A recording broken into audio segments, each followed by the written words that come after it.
All right, I think, yeah, that's me. Thank you. I'm going to the lounge. Are you going, do you share, or do you share the PC screen on your side? Opening Zoom, session do you is. share the screen? Yeah, I can. See you later. Bye-bye. Okay, so, because right now, How long that? in this room, Hour or so. we're seeing, okay, are you still, you're still seeing me, right? No, I see that. Okay, Do you, do you kind of, so I guess the question is, when the person's doing their presentation, they want to see the presentation. You want to stream that presentation? Right? Question, the presentation they do, is that gonna be streamed too? yeah, Oh, no, nobody has told me that the presentation is digital. They're just giving. Like a verbal presentation? Yeah. Yeah, okay. But I understand there's at least one person has a PowerPoint. At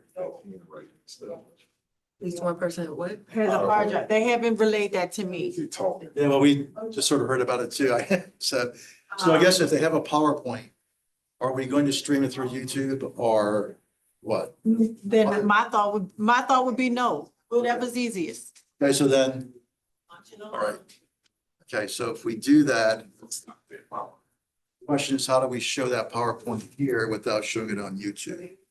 This is the PC.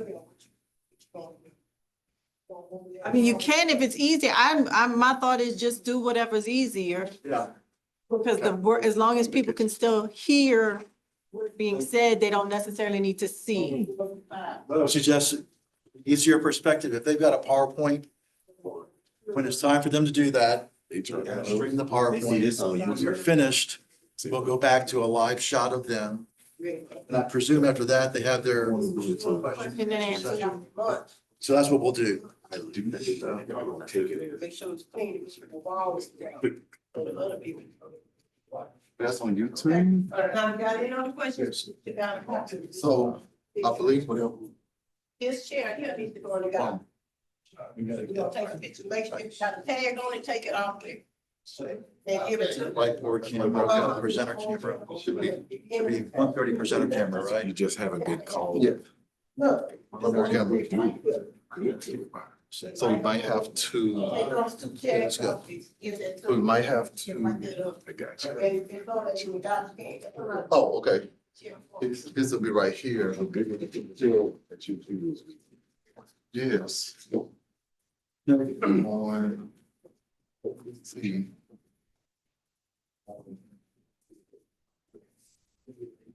All right, that's a good. This is on YouTube. Okay. Let's see what's up. Let's see if you just move it to 130. See if on those. So, Oh, okay, so, no, it's still showing. okay, so I need to do. Content. Content. Okay, that's what. Okay, that's showing up. Clerk, are you still seeing? Image of, I'm seeing this, the stage. okay, so it's working. It's working. Okay, That's good. presenter can. Yeah, well, let's. Okay, right now, But you want people in here to see the PowerPoint. well, yeah, the PowerPoint, right. There's no need for them to see the, It changed, Oh, it is. so, but on this thing, and the Ethernet isn't working. I'm on my hotspot. Oh, I can give you the code for, internet.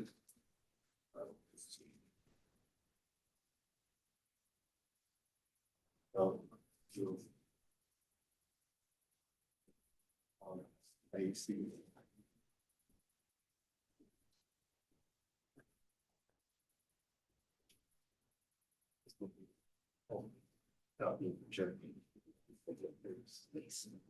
AD.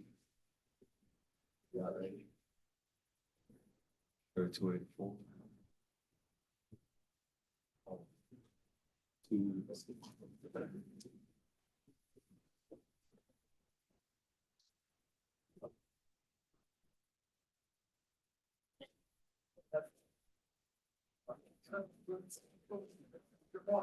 Say good morning. Good morning. All right. Good. Good. That's not the same problem.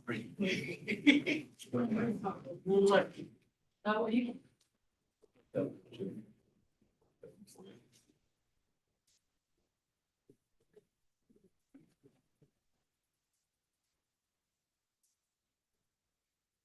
Yeah, what's Ethernet? Okay, we've got the content on both rooms. That's great. He's got the stream of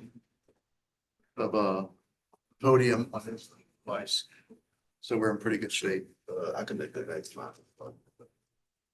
Let me.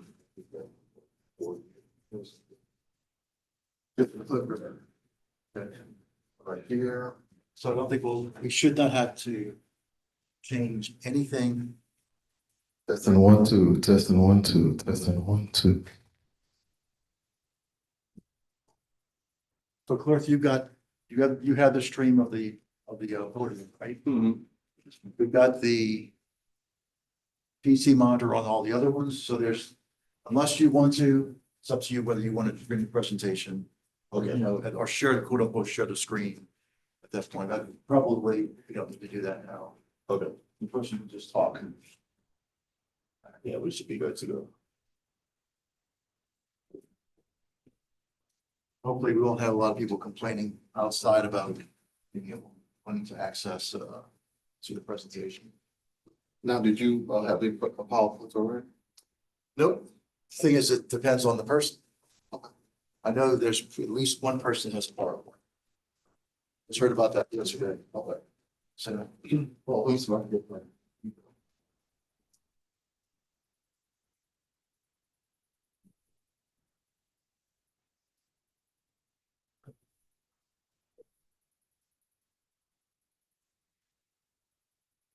Hello. The lady says she's not calling. She has the phone. You didn't. The lady just texted me saying that you has the phone. Did you take the lady? Hello? The lady just texted me saying that you did.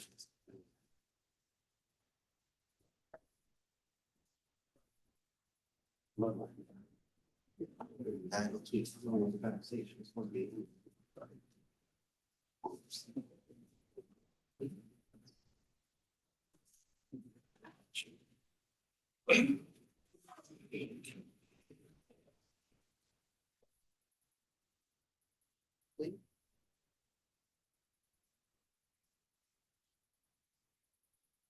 All the number that I text you.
So much. So. Found out, yes, there is this is the, jump drive for Vice Chancellor. What should I, Sean Vance? Yeah. Okay, who wants it? I'll take it. I'll put it in right now. He's the first one anyway, right? Yeah. No one else has one? Or- Not that I know of, but I'm gonna now go and make Okay. a specific ask.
What's the word?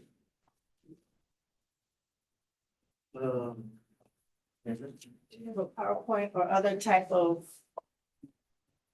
media What? presentation? That's what I should say, like a media presentation?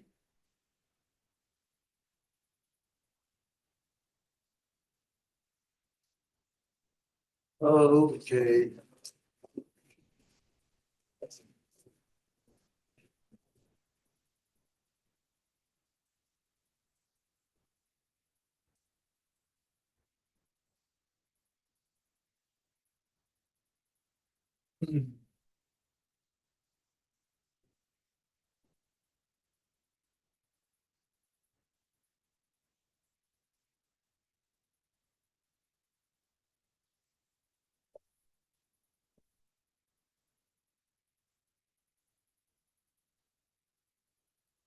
So interim chancellor also has a PowerPoint.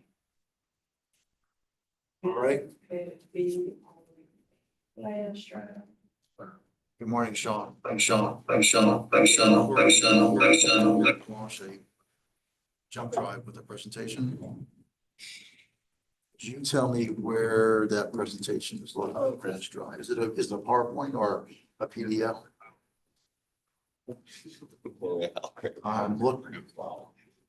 I'm looking, I see 3 folders and I see a PDF, but none of them.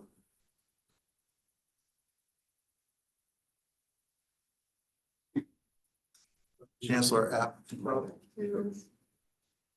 Found it. Got it. A second, just a second. Final draft, right?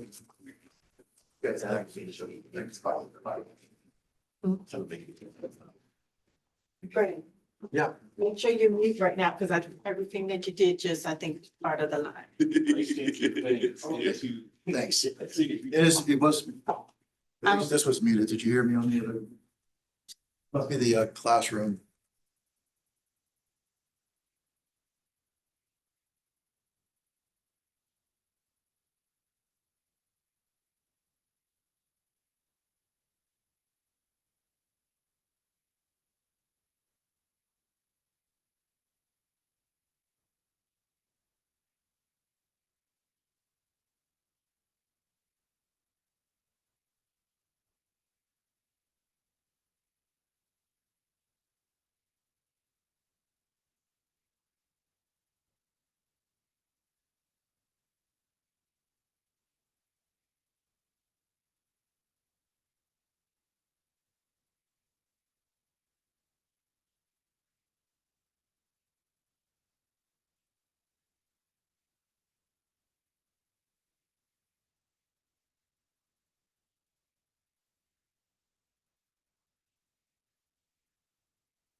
You tested it before, remember? Yeah. You did. They just said.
when and when somebody's asking a question.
Good morning. One more time. Good morning. Welcome to what is the public interviews for the search for the Southern University Law Center Chancellor. Feels like a culmination to what we feel has been a robust process to make sure that we get the next leader, the right leader for this fine institution. My name is Joshua Hollins. I have the privilege of serving as co-chair of this committee. I am a 2016 graduate of the Southern University Law Center evening program for all my evening students out there. And it has been a pleasure to help lead this process. In this process, we have tried to be as open and transparent as possible to make sure that all stakeholders, from faculty to students to alumni to our legal community, judicial community, all have a stake in this and understand what this process is. And we have taken this process very seriously. And we are excited to be at this point today to be able to ask a host of questions to these candidates over today and tomorrow. At this time, I'll turn it over to my co-chair, Alejandro Perkins.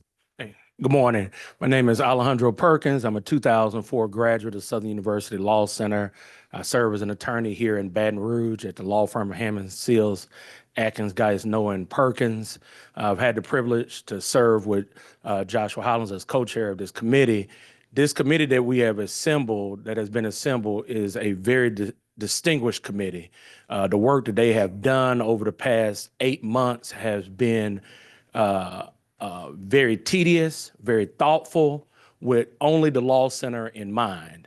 And I want to thank every one of our committee members that have participated. You see them here on the front row. If everybody can just kind of wave your hand. They have done an excellent job in making sure that the integrity of this process has been held together. We have a few of our members that are not here today as well. They wanted to be here, but we wanted to make sure that we did not slow down this process.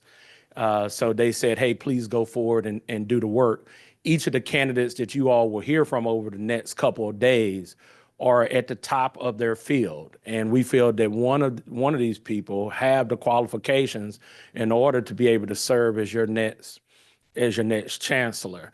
I also want to take this time to thank Dr. Jarrell and Attorney Corey Blosh for all the administrative work that they have helped keeping us straight during this entire process.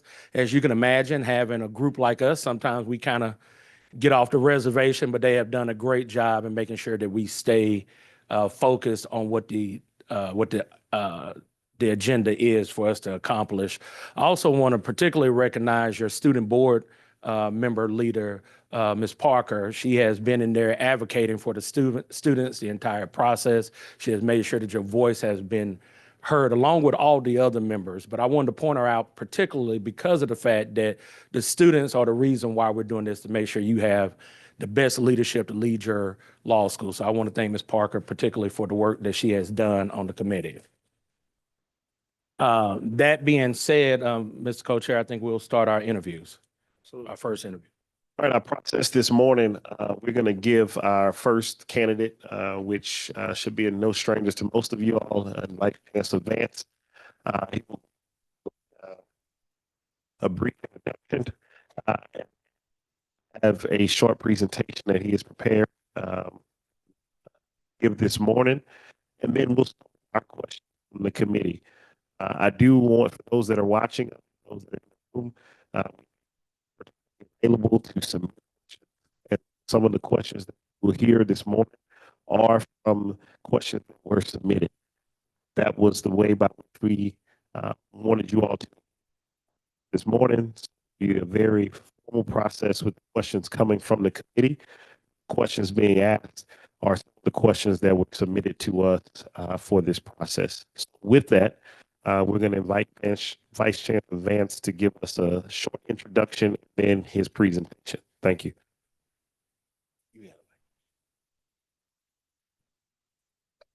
Good morning. In Paul's letter to the church at Galatia, he said, "And let us not be weary in well doing, for in due season we shall reap, if we faint not." As many of you know, my name is Sean Vance. I currently serve as Vice Chancellor for Academic Affairs and the Quality Enhancement Plan Director with our accreditor SULC. I am seeking appointment to the position of Chancellor of the Southern University Law Center. I would like to take a brief few minutes to share with you my vision as Chancellor on how I can implement improvements that shall ensure the success of the Law Center for generations to come. I believe I am uniquely qualified to lead SULC as we navigate the turbulent and ever-changing times in the academic, socio-political, and legal landscape within higher education. I am a child of Southern University. I've been on this campus since the late 1970s when my mom was a financial aid counselor in the financial aid office of the undergraduate campus. I ran the halls of the Mini Dome and all across this landscape as a child. I'm unique in that I've not only been here, I've been educated and professionally trained within the SU system. My leadership style has been shaped by my experiences, internal and external to the institution. I possess a vast amount of institutional knowledge that I think will help us in navigating our pathway because I understand the strengths as well as the weaknesses of the institution. I'm governed by a participative leadership style, which is student-focused, goal-oriented, and outcome-driven. I believe SULC is a transformational organization, but like any successful organization, there are three core things that must be present. Those are structure, processes, and people. The structure is like the anatomy of an organization. It decides the power share of the organization. The Law Center has that in place, and I believe it is appropriate in its shared governance functioning between the Chancellor and the faculty. And while there may need to be some slight tweaks to it, I think it's a sound structure. Processes. Processes is the functioning of the organization. You start with the development of a sound strategic plan. You develop policies and procedures to help you achieve the goals outlined in that strategic plan. And then you evaluate your performance to see if there's a need to adjust the original plan. Those policies and processes allow the organization to function seamlessly. And lastly, the people. The people are the engine of the organization. Having qualified students, well-trained faculty and staff help to ensure a positive outcome. But you have to invest in those people. You have to pour resources into those people. You have to develop those people to ensure that they have the outcome that they want. And with that, chairs, I want to thank you all for your service as well as each member of the committee. And I look forward to talking more about my vision as this process proceeds. Thank you.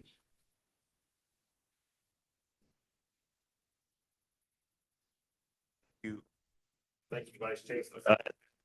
We'll entertain the presentation you prepared for.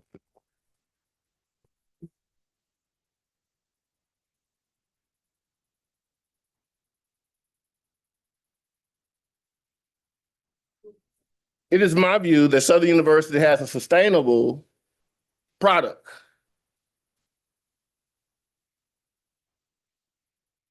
I have over 6 years of accreditation experience here at the Law Center. I've served through 2 recent ABA site visits where I served an integral role in providing responses to the ABA and SULC. Likewise, I've worked as an employee and served and had that experience of going through. I currently lead the faculty at the Law Center, and I actively provide developmental opportunities for the faculty to improve their effectiveness in the classroom. I believe myself to be an effective communicator with both internal and external stakeholders, but I am very strategic in my decision-making. In order for Southern to be sound, we must have those 3 principles that I talked about before. So let's talk a little bit about our accreditation and bar passage. While we have gone through our ABA site visit positively and we've in the process of completing our last phase of our SULC accreditation process, we have some challenges with both the ABA and with the American Association of American Law Schools from a bar passage perspective and a value of our quality and scholarship perspective with regard to the AALS. Recently, we reported to the ABA that we did not comply with Standard 316 of the ABA. Standard 316 requires a law school to have a bar passage rate of 75% within 2 years of graduation. The class of 2021 did not meet that mark.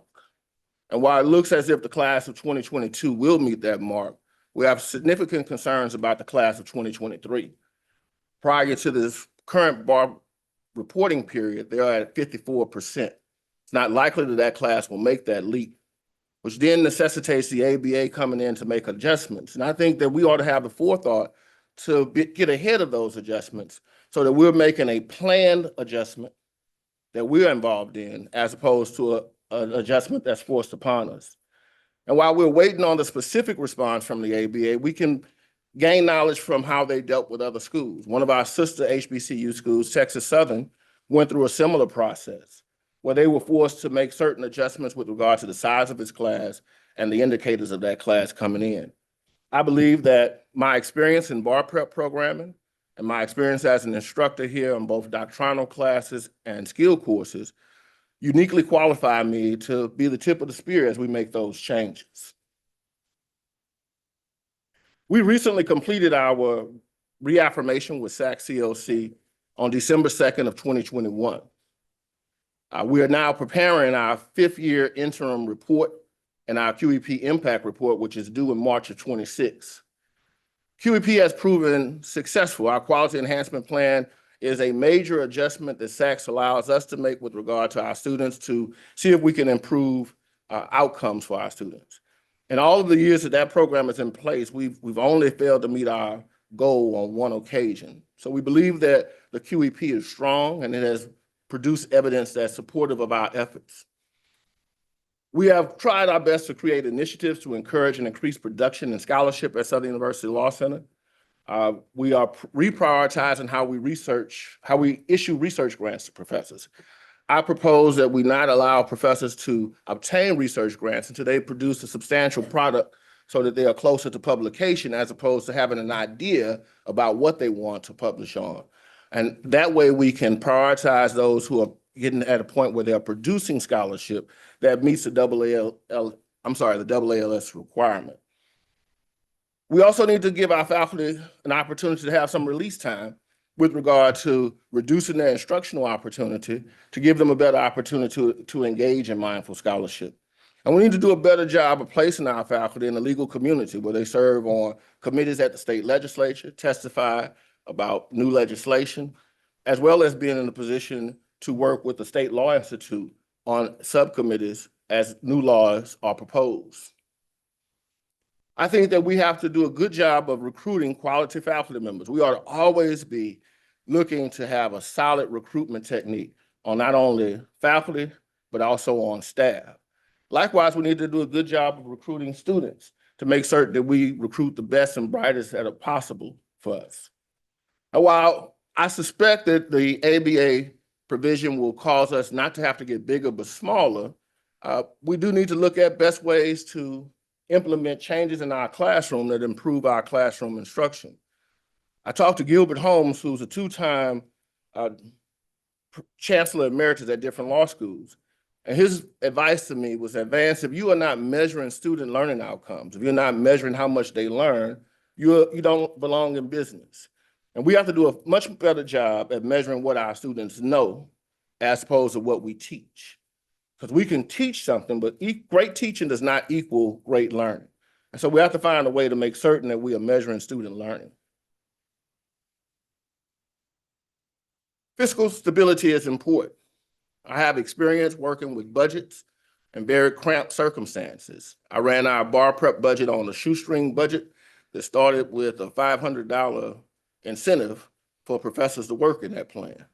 And we were able, since I started in that program in 2003 through 2019, and the success rate within that supplemental bar review program averaged about 70% first-time bar passage for people who actively embraced that program.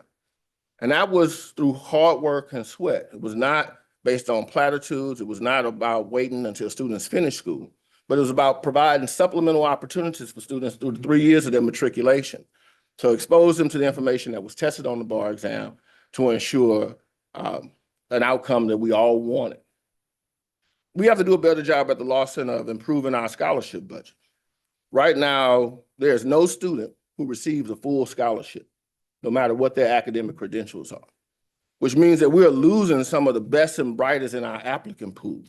And so in order to capture those people, we need to find ways to enhance our scholarship amounts and reward full scholarships to the top of our applicant pool.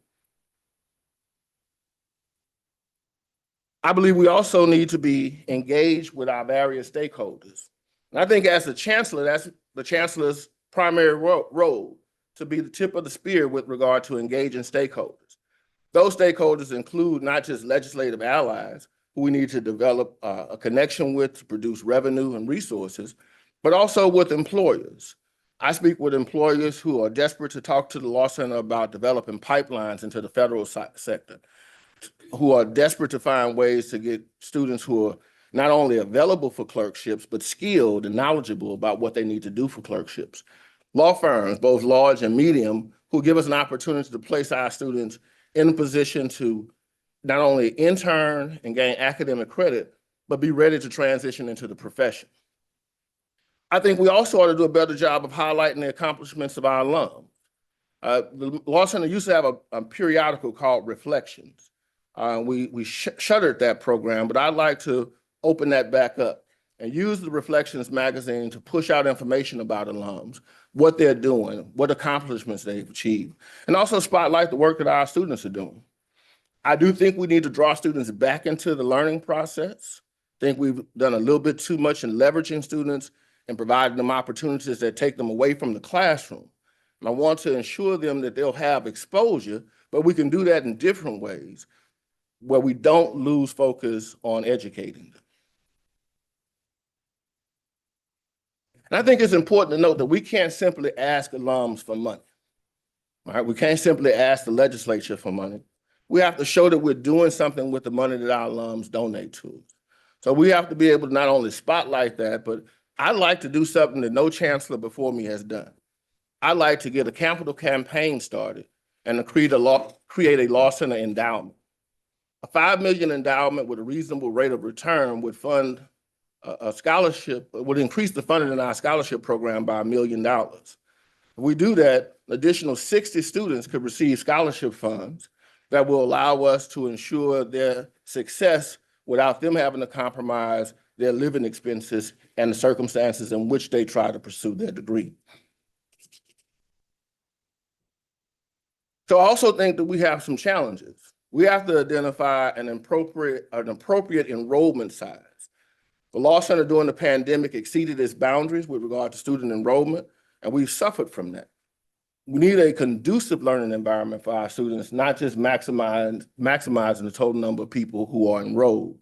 And while I don't think that was done intentionally, the byproduct of our open door philosophy resulted in us reaching out beyond our boundaries. And I think if we can fit back within our building, utilize our resources, I think we have the adequate number of academic counselors and support personnel to serve a smaller footprint. But if you increase the footprint too large, you lose the capacity to have positive impact with the resources that you have. I have some short-term goals. That includes the faculty and staff realignment. I think that we need to be smaller and more effective. I think that we have to do something that the ABA is going to mandate, which is that we have to have a smaller incoming class with higher academic credentials. I think we need to enhance our curriculum.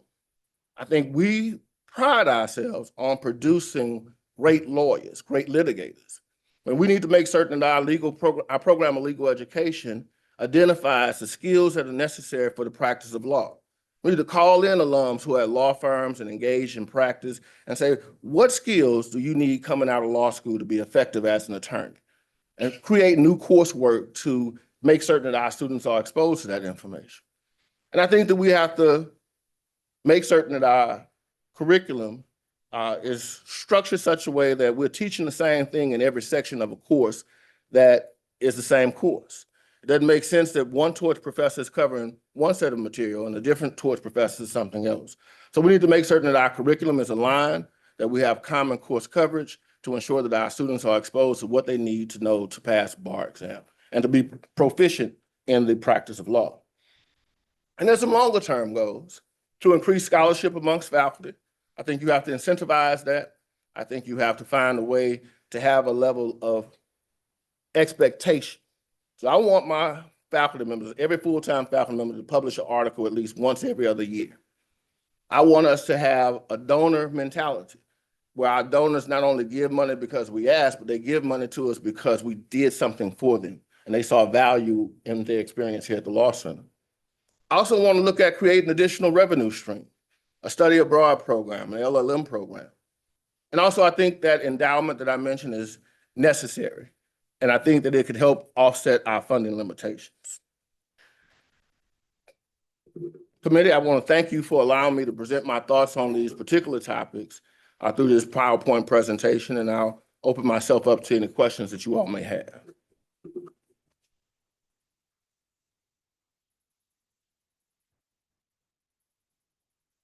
Good morning, Vice Chancellor. Good morning. Southern University Law Center has a rich history. What are some of your ways that you would market Southern to the public if chosen for this position? Thank you. One, I think Southern has a unique price point that's very, very attractive to people because student debt is a real issue, and being able to come to school without incurring a mortgage is a valuable thing. Two, I think we have to point to our effectiveness at producing lawyer leaders. We produce people who go out and are proficient at the practice of law. And I think that we have to be involved in the community. And I think that's a place that we're lacking, where we're more involved in the legal community. And that's not just working with bar associations, but that's being engaged in the legislature a lot more. But I think that what we do and what we offer, this institution has produced more judges per capita in the state of Louisiana than any other school in the nation. That's something special. And those who want to be proficient at the practice and find their way on the bench, as I speak to an alum who is a judge, I think those opportunities are there, and those are things that we can do to market the Law Center to the public.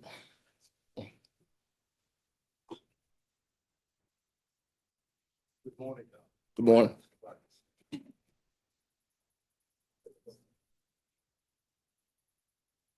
There is nothing wrong with this law center. The law center that produced all these guys at the front row must have done something right.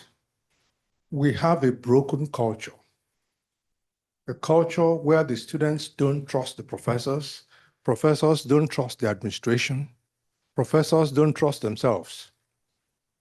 And this broken culture affects everything. My question to you is, how do you repair this culture so that the students can excel and the professors can give you their best effort and the Law Center will recapture its lost glory? Thank you, Professor Oko. I think that cultural change starts at the top of the organization. I think you have to set clear expectations of both students and faculty and staff. I think you have to identify deliverables that you expect of those persons. And I think you have to hold people accountable for their ability to deliver what you expected or not. I think the sound structure requires solid policies and procedures for good operating processes. And I think that you collaborate with people, but you have to also be available to pour into people what they need. People come to this institution with different concerns and different perspectives. And I think you have to identify where people are and where you want them to be and set expectations about how you improve that performance. But you also have to mandate that they have the customer service necessary to serve our students and the public, and to work within an environment where you reward their behavior, but you also correct things that are off. An institution that does not correct poor behavior simply rewards and invites poor behavior. And so you have to have lines, clear lines in which people must operate. And when people get outside those lines, you have to have corrective action to bring them back into alignment. And I think that it's important that that starts at the top. I think you work through an organizational structure As a chancellor of the law center, I can't be the chancellor, vice chancellor, associate vice chancellor, and director of a department. I have to be the head of the organization. And I have to make certain that my students understand that when they have a dispute or a concern, that they go to the right party who's responsible for responding to that concern. And I have to make certain that my faculty members understand their expectations, so that if we tell a faculty member that you teach a doctrinal course, I expect you to give students 2 opportunities to write and get feedback for you, then they need to deliver on that. And if they don't, then we need to have something in place to hold them accountable. And I say that knowing that I have another meeting with the faculty later on today, but I also believe that as a faculty member, I have an obligation that I need to meet with regard to this institution. And if I fail to meet that, then I need to be held accountable, because if I don't, then I get in the habit of doing bad things. I always told my kids that bad decision-making is habit form. So if you keep making bad decisions and you don't correct that, that becomes a habit. And so I'm gonna talk about the scorecard that I want our faculty to have. Well, we rate faculty members, and yes, I'm in favor of post-tenure review, where we evaluate people just like boards do, where you score people about have they completed, these following tasks. And if you don't, then maybe that summer employment is not available to. Maybe that summer research stipend is not available to. Maybe the next semester you teach 3 classes as opposed to 2, so that I can give a release time for somebody who's meeting our obligations and expectations. I think that structure, with benefits for people who do well and consequences for people who don't, changes the culture that you seek in the law center. Thank you, Vice Chancellor Vance. Based upon what you understand so far in your experience with bar prep, what is limiting the law center's bar passage rate? And what are some ideas that you believe will help improve said rate? So one of the things that was successful about our supplemental bar review program when I ran it is that, particularly in Louisiana, they don't hide the ball. They tell you exactly what they're going to test you on. And if you can develop analytical attacks to the various topics that they test, you can pass the bar exam. Now, that's somewhat of a cheat code, right? Because at the end of the day, you can develop an analytical attack to, let's say it's 180 different issues or concepts that they test. And you can commit to memory the methodology by which to attack those issues. And then you can write out responses and get feedback to enhance that to have success.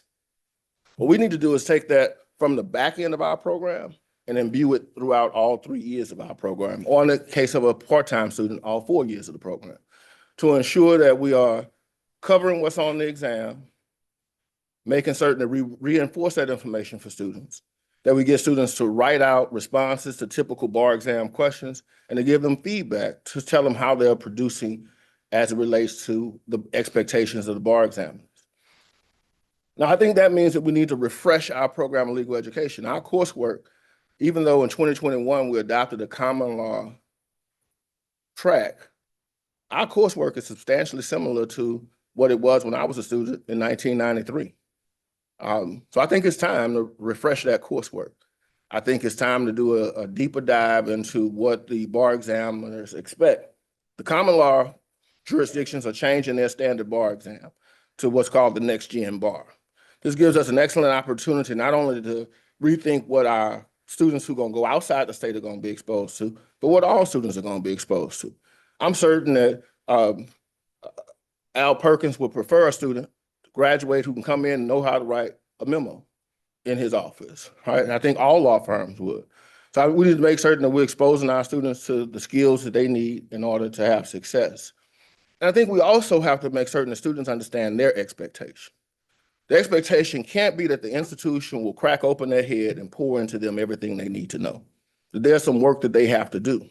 And if they engage in that work, the desired outcome for them is on the other side, but they have to put in the work. Good morning again, Good morning. Vice Chancellor. I am a proud 2004 graduate of Southern University Law Center. And as alum, we want to be utilized in order to help our law center. We want to be used, not abused, but definitely want to be used.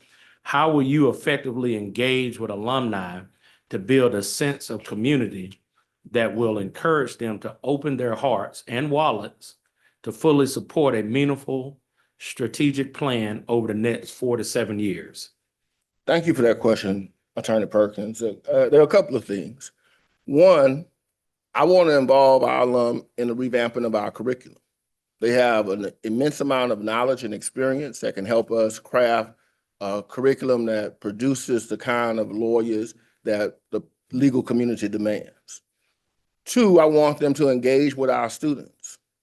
I like to create a consortium where students and alums can get together and talk about legal issues, legal documents, ways to attack legal issues in the community. I like more programming where alums can come in and present on topics, engage with students. And I like to create a concept that each one should fund one, right? The goal to make certain that every alum donates enough money for the student on average to complete their school without having to come out of pocket.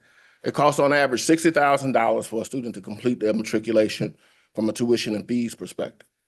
So our goal ought to be each one fund one. And if you can fund more, fund more. But the idea is to reward alums, just to denote you funded 4, working on your 5th. And here's where that money is going. I want to be able to show alums where their donations are working out for the benefits of students. I want them to see it manifesting itself in our supplemental bar review program. I want to see it in manifesting itself in new equipment.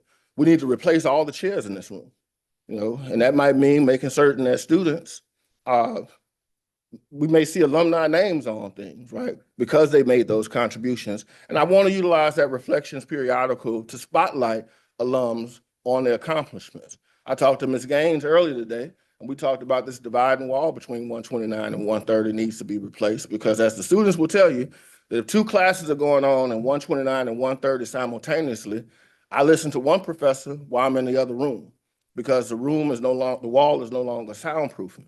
So we have facility upgrades that we need to engage in, and we can't depend on the state alone to fund all of these projects. So we need to be able to identify those needs for alums, ask them to contribute to that, and then reward them for doing it by showcasing the fact that they help. And hopefully that will develop a culture that will invite giving.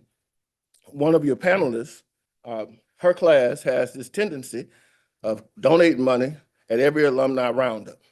And they on, I think it's the 5th and 10th year, do something extra. And it's a simple concept, right? The idea of saying, if you just put aside $83 a month, then that becomes a $1,000 donation for the year. And so in small incremental components, you get accustomed to doing it. You say, I'm gonna go ahead and put that through a payroll deduction right to Southern. And before you know it, you've created a donor culture. And I think those are the kind of things that we need to do with alums.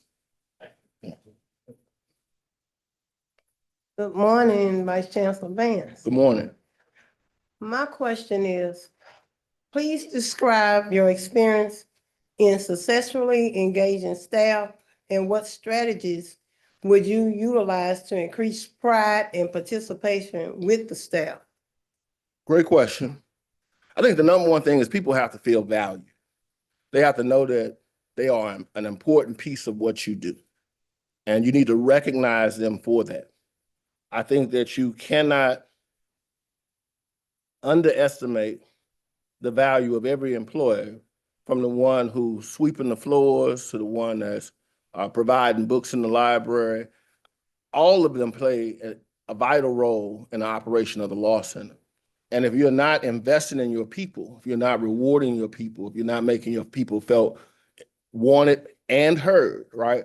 So we need to be able to also survey those employees to find out what they need, what they're missing, and what we can do to improve their particular plight. We might not always be able to do it with money, but we do have an opportunity to do it by showing them that we care about them. But I always will follow that with, we also have to lay out clear expectations for them. So if your job is to make certain that all the trash cans are emptied, then every trash can ought to be empty. And I don't want to sound like I'm talking about the janitors, but that likewise is for every other staff person. I expect my staff people to be here. The pandemic created this odd circumstance where everybody is embracing the Zoom culture. Everybody can't do their job from home, right? Some people need to be in the building to complete their task and responsibility. And I know my students in the room who have a particular appreciation for Zoom, and hi to all of you who decided not to come in the building, but who are watching on Zoom. I think it is important that we recognize a few things. We have measured the success rate of educating students through remote learning, and we know that it is not high. We also know that people believe themselves to be far more effective at working at home. But the reality is that they don't complete the work within the normal 8-hour day. All right, so they'll wash some clothes, they'll do a little work, they'll wash some dishes, start cooking dinner. So over the course of 12 hours, they say, I've completed all my job duties, but if you measure all the job duties they completed, they might have worked 4 total hours. So that's not giving us the kind of product that we need at the institution. And it's an eerie thing to walk through the building and see no one, right? You need people to be present. I need students to be able to go and knock on the door and someone answers. I need to be able to say, I need this document signed, and the person who has to sign it is here. I'm not saying we can't use technology like DocuSign and other fabulous tools, but we do need to create a culture, as Professor Oko asked his question, about also having people present when they're supposed to be present.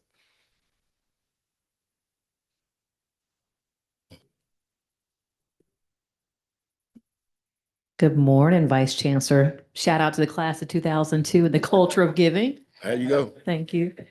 My question to you, if selected as Chancellor, how will you ensure that there will be meaningful change, and how will you serve SULC differently as Chancellor versus your current role? One, I want to make certain, I'm a policy guy. Most of the students interact with me because they come to me seeking an exception to a policy. So I think amongst them, I've developed this culture, this mindset that his normal response will be no. And that I don't necessarily think is unfair, because the reality is that if you develop sound policies, the policies are designed to give you the outcomes that you seek. And so exceptions to the policy ought to be rare, right? The exception cannot become the rule. My philosophy is to build a strong organization with sound policies and procedures to achieve our goals. And I'm gonna lean on those policies and procedures and follow those policies and procedures and mandate that others follow those policies and procedures. And then we're gonna also evaluate whether or not we achieved our goal. And if we didn't, we're gonna go back and look as to why we didn't and make adjustments to it. But I will find myself less present in the Law Center as Chancellor. I think one of the things that the Chancellor needs to do is to be out engaging with stakeholders, communicating with law firms and judges to find out what their expectations are of our students, and bring that information back into the building to help improve our system. I think it's important that I be out raising money as the Chancellor. That's one of my chief responsibilities.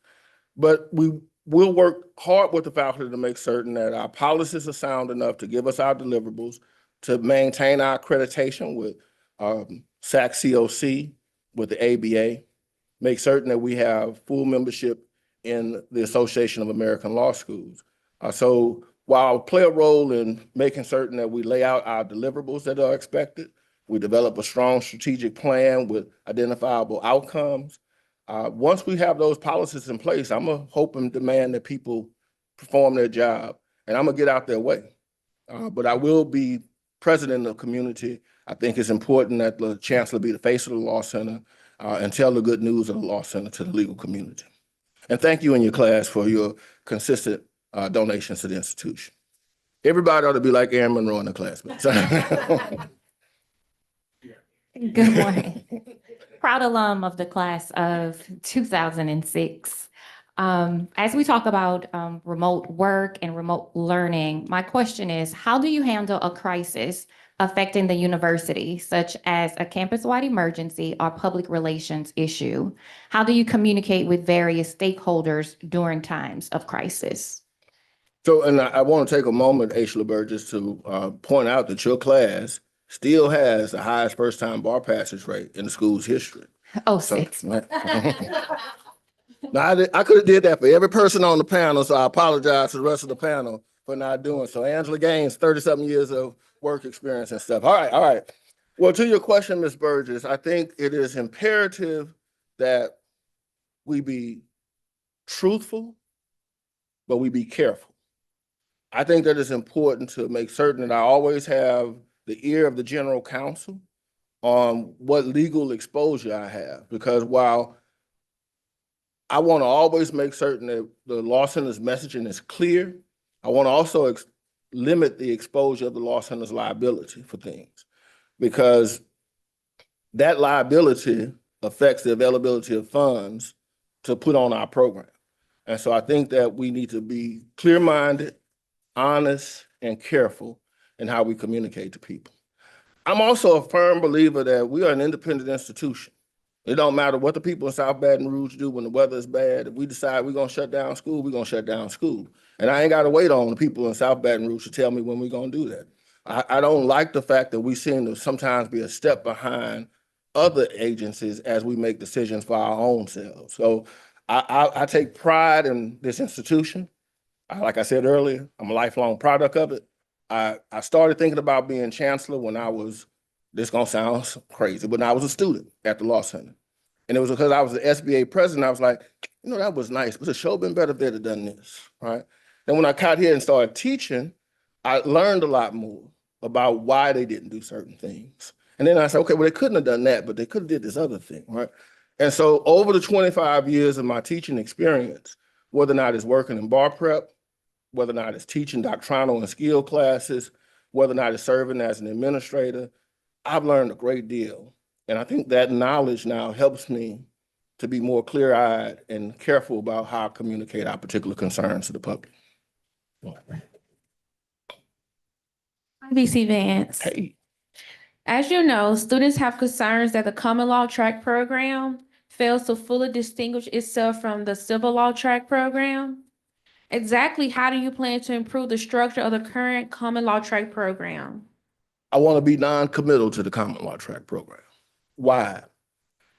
I believe the Law Center should do a full review of its curriculum based on the needs of bar passage and the legal community. And so whatever that review reveals is the approach that I think we should take.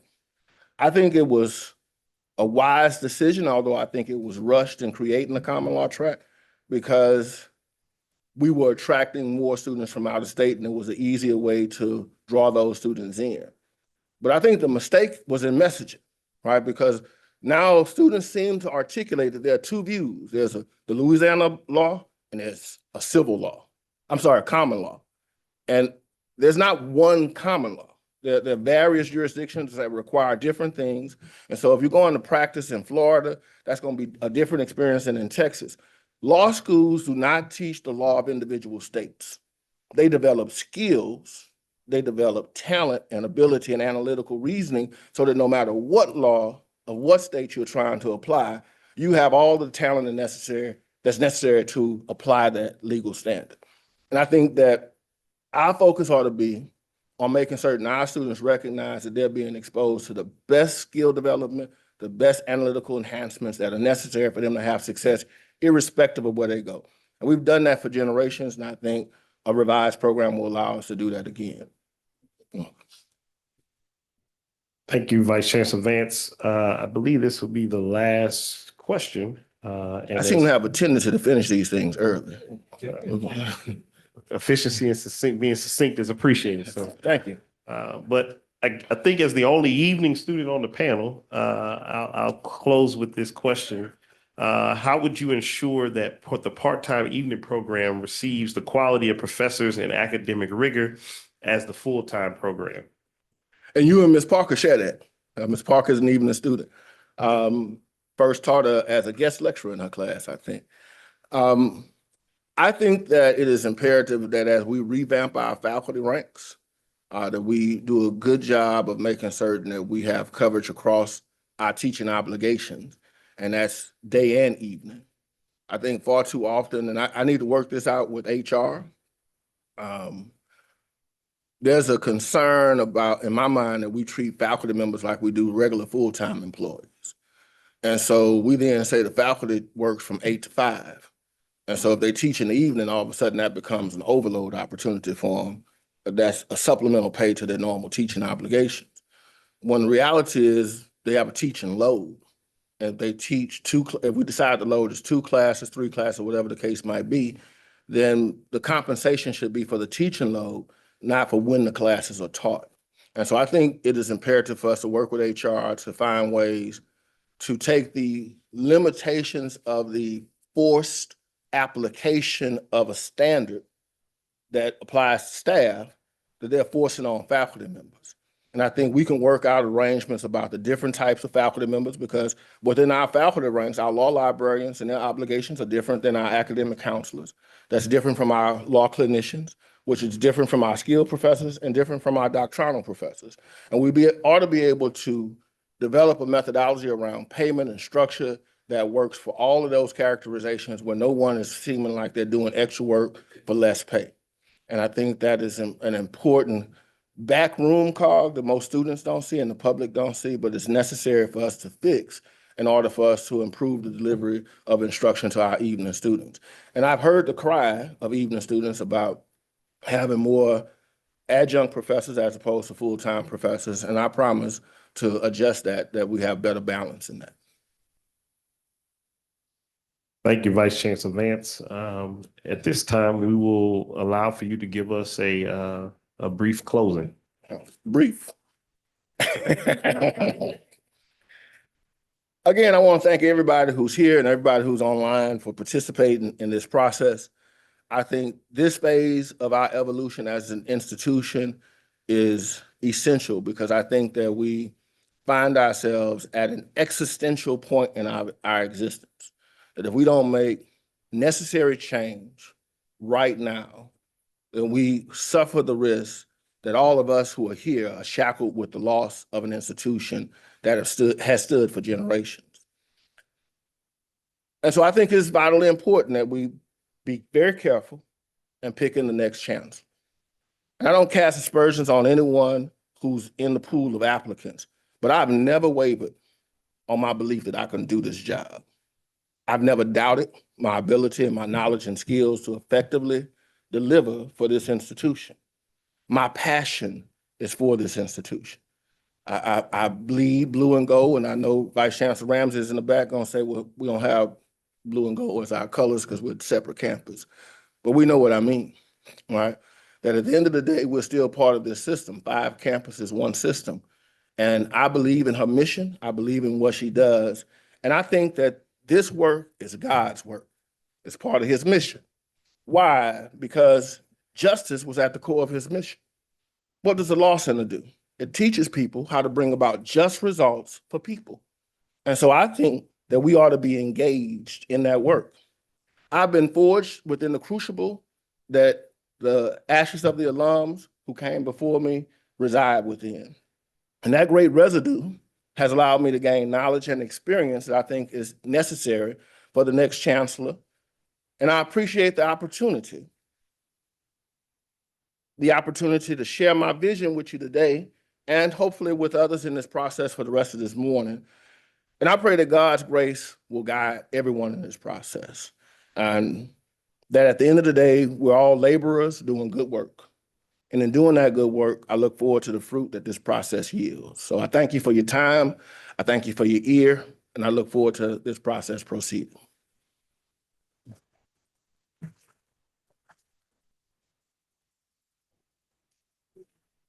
Thank you, Vice Chancellor Vance, for those comments and your thorough interview.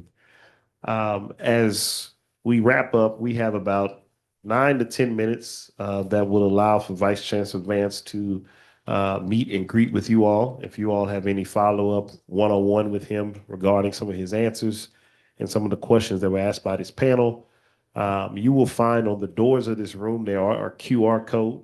That QR code allows for you to provide answers to our survey related to these candidates. And also, if you're watching us via stream, if you go to the search committee website, that same QR code and link is available there. So please avail yourselves of that. And again, let's give this candidate a round of applause. The next open session with the next candidate will be at 2 p.m. back in the same room. Our candidate now will go to the next step in the process that's not necessarily an open session, but we'll be back with the next candidate here in this room at 2:00 p.m. and hope that you can join us, and hopefully, Vice Chancellor Vance, some of these students will drive over, and that's on stream, for the 2:00 session. So with that, thank you all for coming this morning. 12:00 for faculty as in this room. So we have 12:00 for the faculty in this room, but upstairs, I'm sorry, staff faculty lounge, 12:00 for the faculty. But we'll see everyone back at 2:00 for the open session. Thank you all so much.